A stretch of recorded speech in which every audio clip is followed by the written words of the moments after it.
શ્રી ગણેશાય નમઃ. સ્વાગત છે મિત્રો આપનું આપણી યુટ્યુબ ચેનલ સત્સંગ દર્શનમાં.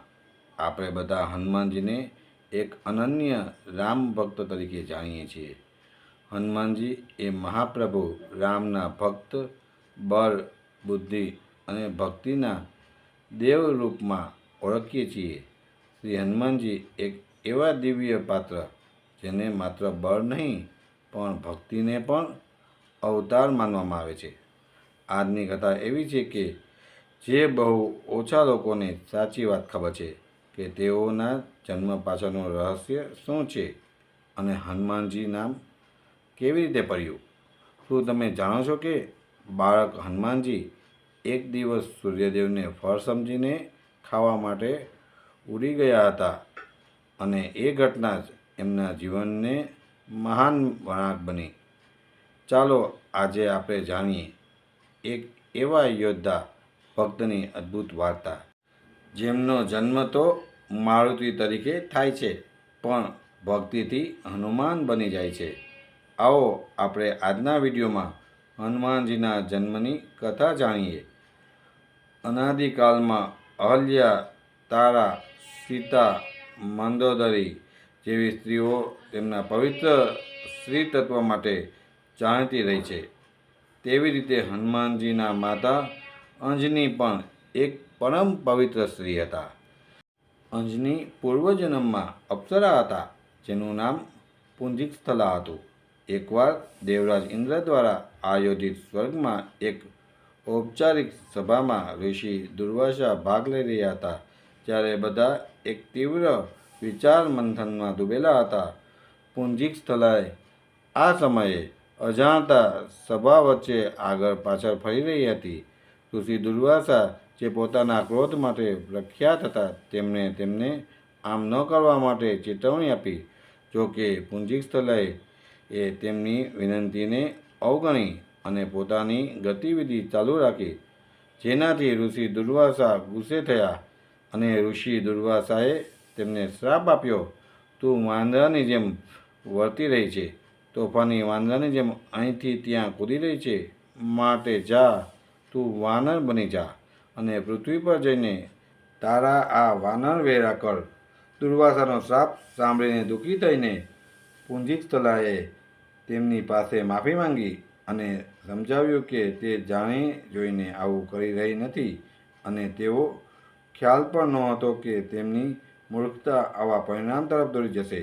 ઋષિ દુર્વાસા તેમની વિનંતીથી પ્રભાવિત થયા અને તેમના ફાયદા માટે તેમણે પોતાનો શ્રાપ બદલી નાખ્યો, કારણ કે શ્રાપ પાછો લઈ નથી શકાતો, ફક્ત ઓછો કરી શકાય.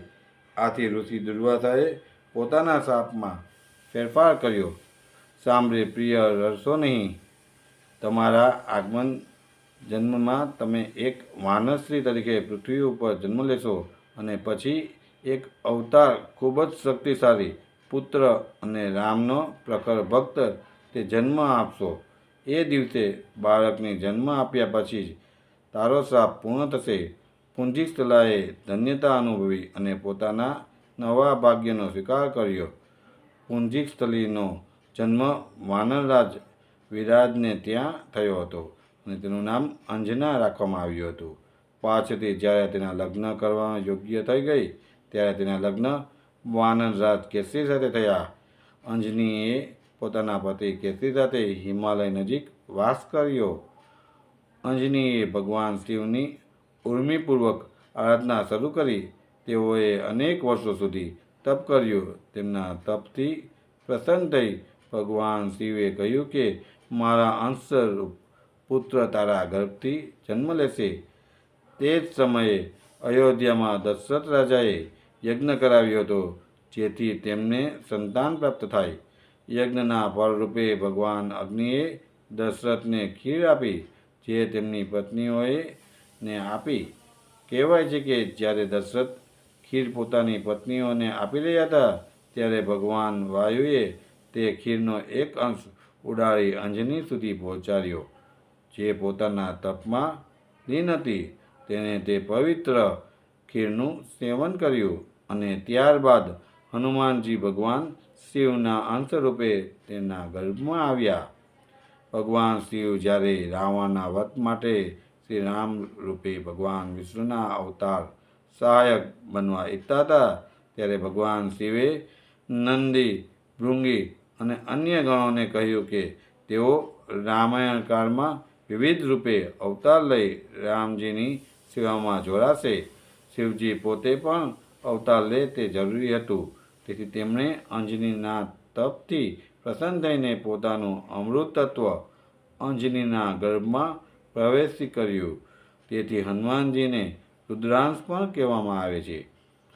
અગ્નિ, વાયુ અને શિવ ત્રણેય દેવતાની આશીર્વાદ દ્વારા અંજનીએ એક દેવરૂપ પુત્રને જન્મ આપ્યો, જેને મારુતિ એવું નામ આપવામાં આવ્યું, જેનો અર્થ થાય છે વાયુપુત્ર.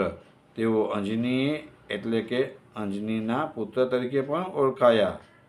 તેમનું પ્રખ્યાત નામ હનુમાનજી એક સુંદર કથાને કારણ મળ્યું.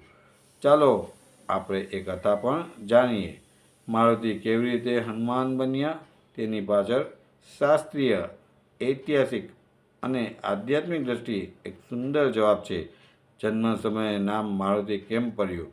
મારુતિ એટલે વાયુપુત્ર, વાયુદેવના પુત્ર. જેમ કે તમે જાણો છો કે તેમના પિતૃત્વ માટે વાયુદેવ ભગવાન શિવના તેજને માતા અંજનીની સુધી પહોંચાડ્યું. થી તેમને મારુતિ એટલે કે પવન કહેવામાં આવ્યા. જ્યારે બજરંગબલી નાનો હતો ત્યારે તેને ખૂબ ભૂખ લાગી હતી.